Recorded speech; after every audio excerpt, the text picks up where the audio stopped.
Okay, let's learn a new tool in Blender. We're going to start with the grease pencil today. Now, if I jump over here to Word, there's a lot we're going to have to cover to learn anything about grease pencil, but let's get started. Grease pencil is an object, and the best way to work with that object is to go to File, New, and set up a 2D animation.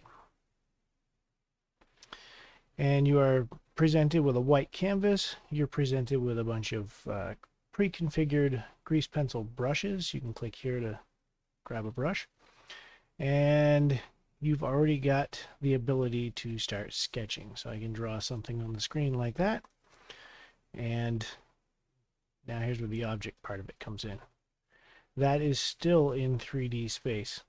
In fact, you can see my camera right there still. And you can orbit and pan just like you're used to doing for anything else in Blender. Only now you're dealing with a 2D line in 3D space. If you do orbit and pan, and you need to get back to that front and center view, just click this little camera icon or camera button right there, and you'll jump back. There's also the classic shortcut on the numpad. Just press 0, and you're back as well. Okay, so that is an object. Why did I just do that? I don't know. Let's draw a few more things. Do you notice there's some lag going on right now? I'm not sure why my computer decided to lag today. I updated my version of Blender and everything, and it's still really running poorly. Anyway, we are currently in draw mode. You are used to working in object mode with most of the objects in Blender, and edit mode. To modify those, these still work when you're working with grease pencil objects. If I go into object mode, that is an object. I can use G. I can grab that object. I can use S and scale that object. I can use R and rotate that object. It has an origin. The origin can be moved. All of these things still work, and all of your gizmos still work. I was just using the hotkeys, but if you want to use the move gizmo, there's your move gizmo, or your rotate gizmo, or your scale, or your multi-tool gizmo. So all that still works. Let's jump into, actually, let's go back to 0, because I was already in 0. Let's go into edit mode, and I'm going to go into vertex select mode up here. And you will see those strokes are made of individual vertices. And those vertices can be moved, can be scaled, can be rotated. Okay, so everything you've learned so far for other 3D objects still applies to stroke objects, even though they're only 2D. Oh, and you do not need to only work in edit mode in 2D. I could easily grab these vertexes right here, G, and which direction is that? I don't remember. I guess that would have been Y. So GY to make sure I'm sliding them back along that Y axis. And now my 2D line is shaped in 3 dimensions. So if I go back into draw mode, it just looks like I drew it like that.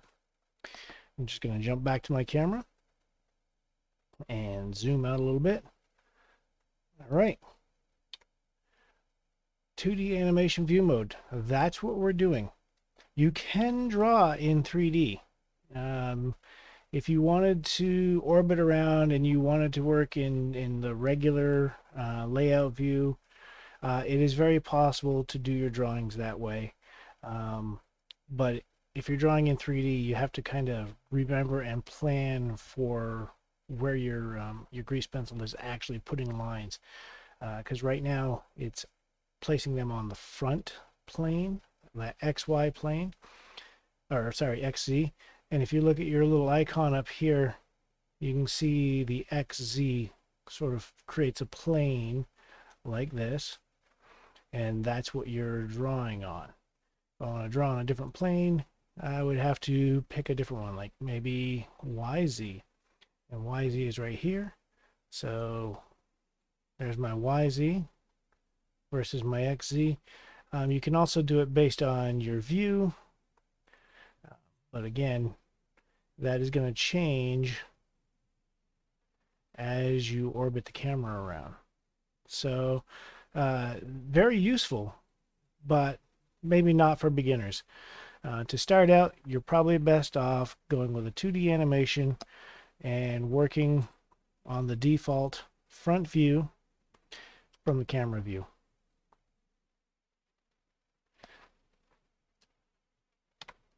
Jumping back over here. Navigation, zoom, pan, and 0. Already covered it. Arrows to change frames. Well, what do you suppose that note means? Well, if you look down at the bottom, you've got something that looks like a timeline, but it's not a timeline. You hover over that, you can see that the name is Dope Sheet. If I move my mouse down to show you, that little window is going to pop away. But editor type, current editor type for this area is Dope Sheet. And these are all your different editor types here. And there's your Dope Sheet if you wanted to turn it on. Now the timeline is actually here as well. It's just buried. It's kind of hidden down here because you don't really need it. If we can pull the Dope Sheet up, this is effectively a timeline. You've got all your different frame numbers here and lots of lag apparently. And I can use the arrow keys left and right to move one frame at a time. And down here, this play button, that is the top of the timeline. So if you want to see the timeline, you could pull it up and you can see that it's there. But it doesn't give you the same level of control that the Dope Sheet does, because the Dope Sheet is showing your lines and your fills, and it can show keyframes for all of your objects at once. So it's a little bit more versatile than the timeline. We'll just pull that down there and leave the timeline for the play buttons. Now, how do we work with a Dope Sheet? Well, kind of just like the timeline. It's going to show keyframes. So I've got a drawing. Let me go ahead and skip forward one frame and draw some more. Skip forward another frame, draw some more, skip forward again and again. And I can just keep doing this kind of indefinitely, however long I want my movie to be. And you can see the keyframes being added down here. Let me just shorten up my animation. Right now it looks like we're less than 10 frames, so 10 will be good. And now if I press play, even with my lag built in, you can see each of those frames playing back one at a time. And that's the very basics behind getting 2D animation to work. You draw individual frames, or you make changes on the individual frames and set in all these keyframes and then animate it. Go ahead and stop that. And actually, let me stick with the notes so I don't accidentally forget something. Automatic keyframing. Every time you draw, notice I didn't have to insert any keyframes like we were doing when we were moving models and meshes around. You had to make your change and then press I and insert a keyframe. I didn't do that for any of this. All those keyframes automatically appeared. Dope Sheet and timeline, we just covered it. Duplicating frames. Okay. What if, get here, and I'll just zoom in a little bit. Okay, that's not working. There we go. So what if I wanted this line right here, this stroke, to happen more than once? I can select that keyframe and just Shift D for duplicate. And then I've got another copy of that. And you can see a line extending from one to the other. And that's your clue that those two frames are exactly the same. And so if I play that, actually my animation is now almost 20 frames long. So let's go ahead and bump it up to 20. If I play that, you can see it comes through, gets there, and then that frame stays on for a lot longer. So sometimes it's useful to duplicate a frame. Onion skins. Yes. You've been looking at them and probably not even realizing it. That is the stroke that's on this frame. So what's this? And why don't we see it when the animation is playing? That's an onion skin. An onion skin is there to help you draw your next frame because you have the old frame there as a reference. So let's go back to a new file. I'll go ahead and just clean everything up. 2D animation. Don't save. All right. And I will just start with, let's say a circle. Oof. The lag got me there. It was still drawing even after I moved my pencil. Oh well. I'm just going to go to the next frame. And now I can still see this. It's a little lighter than it was last time. But if I wanted this to be something that changes over time, I might start drawing a slightly different shape there, and then a new frame, a slightly different shape, a new frame, a slightly different shape, constantly referencing what I had before. And now maybe I'll grow back out, and this time I'll kind of warp it this way. Oh, that lag is killing me. Those extra little tails are not fun. And we're going to have this thing start moving, stretching out and moving up. Okay, don't pick on my drawing skills here. There's a reason I don't use grease pencil that often, because this is a tool that really requires you to be slightly more artistic than I am. I prefer the 3D mesh objects. That's something I can manipulate. All right, let's see what this animation looks like now. I'll cut it down to just those 12 frames and play it. Okay, it's a little rough, but you can see that I've got something that compresses down on itself and then stretches out and leaps forward. Got the beginning of an animation. So, let's play it. Let's jump back over here. That's your onion. Oh, actually, you know what? That's your onion skinning. But, how do you control that? If you go to your grease pencil properties here, onion skinning is one of the things you can configure, and you can control how dark your onion skins are. You can make them darker or lighter depending on your personal preference, and you can control how many frames you see at one time, including before and after. So let me just go ahead and pause that real quick, and I will change this to 2 frames before, 2 frames after. Now you can see there's a lot more stuff on the screen, just some reference images, and I can take that opacity and slide it down a little bit more. So maybe these don't have to interfere so much with your next drawing as you're trying to figure out where all those lines go. Oh, go away. All right, sorry that pop-up came up in the middle of a video. Let's go ahead and cut this back down to 1 and 1. And I like to have my opacity a little higher than that. Okay. Moving on.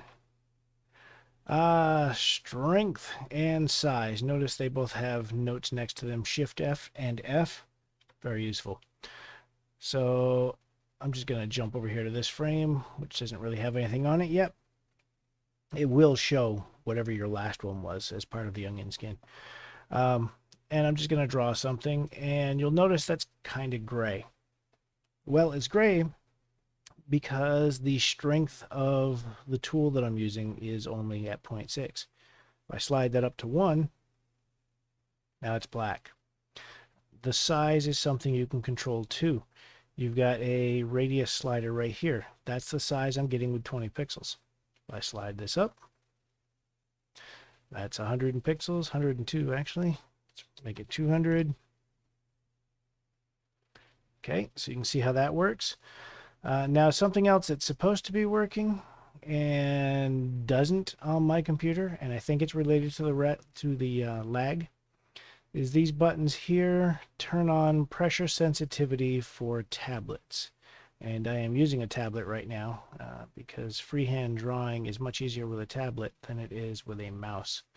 But those don't appear to be working, because if they were, I'd be able to change how dark the lines were based on how hard I pressed down on the pen. And I'd be able to change the size of the lines too, based on how hard I pressed down on the pen. But as you saw, none of those were happening. This is why I have notes. I already forgot what else I wanted to cover. Oh yeah, the hotkeys, F and Shift F. All right, these sliders are useful, but at any time while you're drawing, you can just press F, and you're faced with a circle. If you change the size of that circle by moving your mouse pointer closer towards the center or further away and then clicking, you just changed the size of your drawing tool. So again, that's F. I'm going to press F. I'm going to go even smaller. I'm going to press F. I'm going to go big. Okay. Notice it's not an exact representation of the size of the brush. It's proportional. So that's how big the brush was that created this stroke. And that will create this stroke. So it's just there as a visual guide. It doesn't give you exact numbers until you actually look up here at the slider again to see what changed. So if I go even smaller, that's now a 49. So easy, quick reference. Let's try Shift F.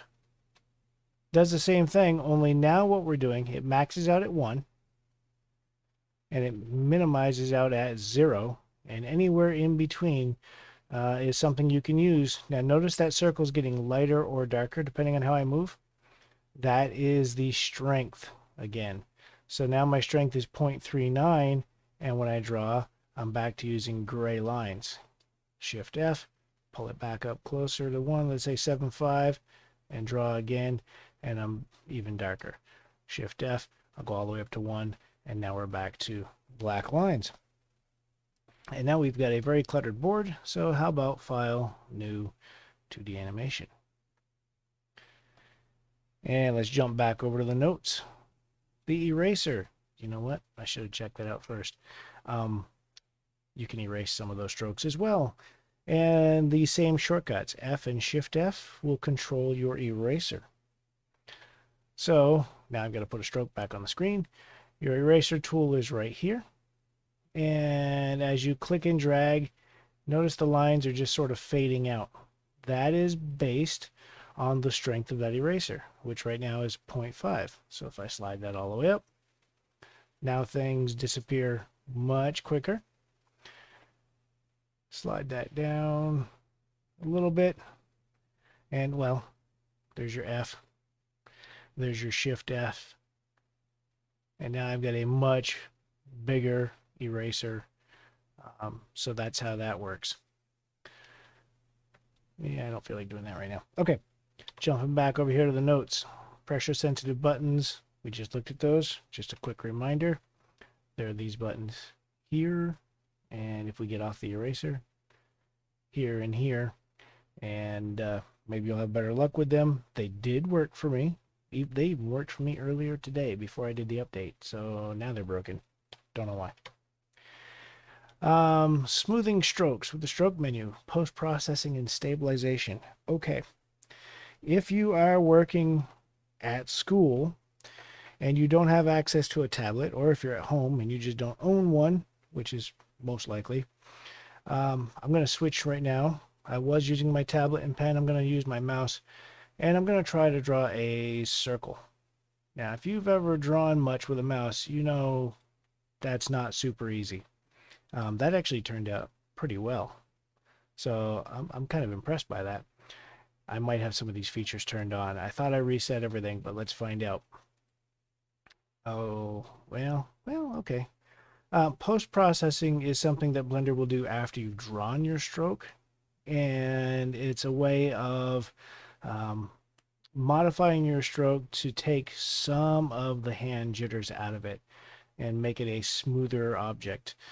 So if we crank up the post-processing and we have it repeat maybe a couple of times, add a subdivision step, I'll get into stabilizing in a second. Let's go ahead and draw another circle. You can see how the line lags behind where my cursor is. The computer is doing a little bit more processing, and it just tried to smooth that out after the fact for me. All right, whoops, I did not mean to do that. That'll be the next thing.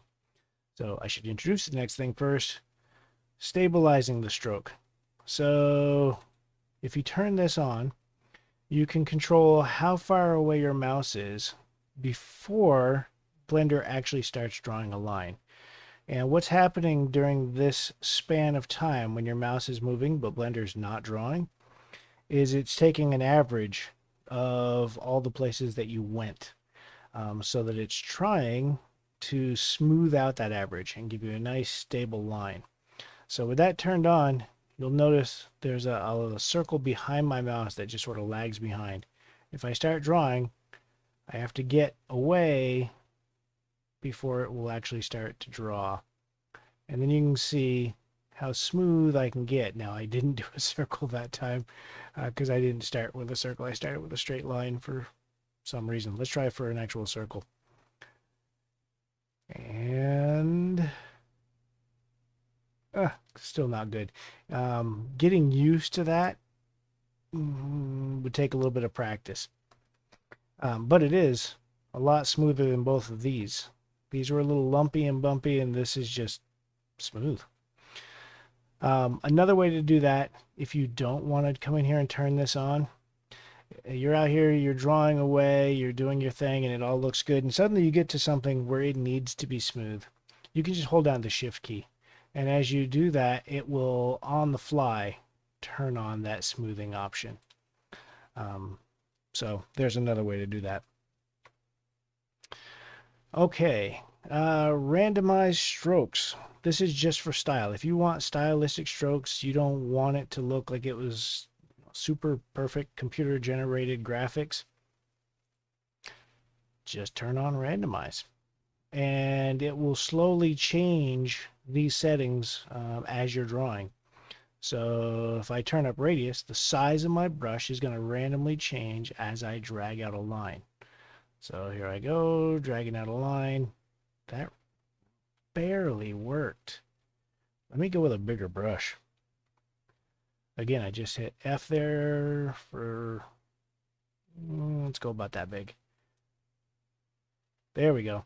Now you can start to see how my line was thick here and then thin. You could see it a little bit on that little line, but not very well. And that was with my radius turned up to only 0.8. If I turn it up to 1, try this again, you should see a little bit more fluctuation in there. Okay, let's keep going. How about strength? Let's turn that all the way up to 1 for now. And what's going to happen is we're going to vary from gray to white to black and sort of anywhere in between. So if those are ways that you would like your drawings to look, that's something that you can turn on as well. For me right now, I'm just going to turn it off. Well, let's play with jitter. Yeah, sure. Let's turn on UV. All right, now this is getting a little crazy. I suppose there might be a purpose to draw like this. Maybe you're creating, I don't know, a stream or some branches on a tree. There are times when that could be useful. Just keep in mind that all of those things are an option. And before I clear this, let's check out, what am I doing? Oh, changing brushes. Perfect. Let's go ahead and get a new one.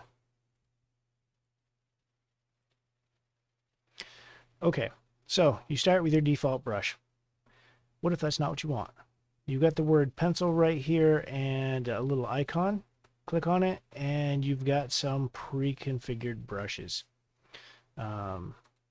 Ink, the ink pen is a nice one for doing final drawings. You can play with these, so I won't spend a lot of time on them. I missed what I was going to choose.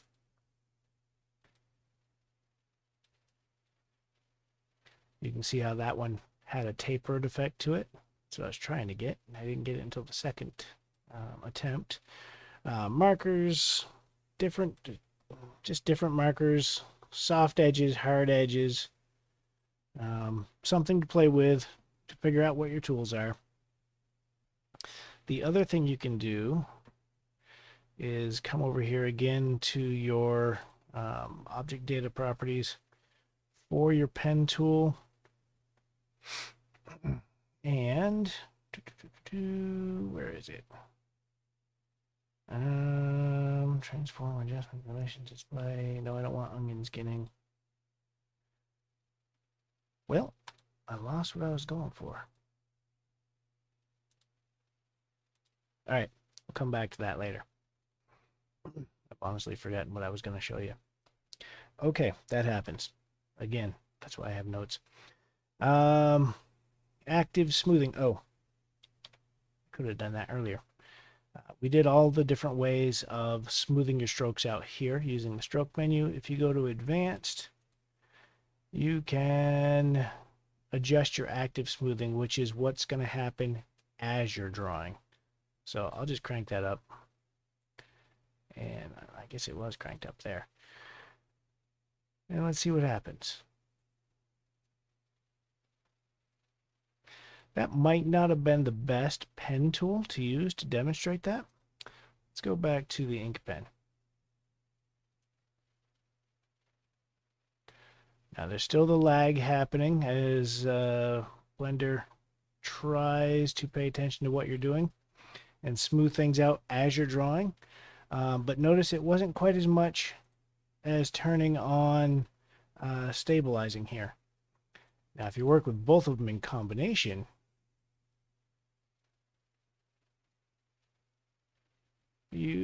wow, can't make a circle. You can end up with some pretty smooth strokes. Okay, so that was that. Right click, delete the active layer. Do I need to do that? I don't think we've got enough here to work with, so I'm going to skip over that for now. All right. Stroke and fill in materials while drawing. Okay, so far all we've done are just lines. It might be nice to draw some lines that have filled in color. And so, if you want that, go to your Materials tab. Notice Stroke has a check mark, but Fill does not. Put a check mark there for Fill, and all of your strokes get filled in for that type of material. And now as you draw, it's filling as it goes. And it, oh yeah, notice that. I didn't complete that circle, I just made kind of a C. It completes the fill with just a straight line. You can change the color of your fill. And notice it doesn't matter if you've drawn it before or you haven't drawn it yet. The color of this material is now changed. And anything that uses that material will change, just like it did in 3D modeling mode. If you came in and changed the color of the material, you got new colors applied to whatever was using that material. We can do the same to the stroke right here. And there we go. We got something apparently very Christmassy. You don't need to have a stroke to have a fill. So you can turn that on or off either before or after.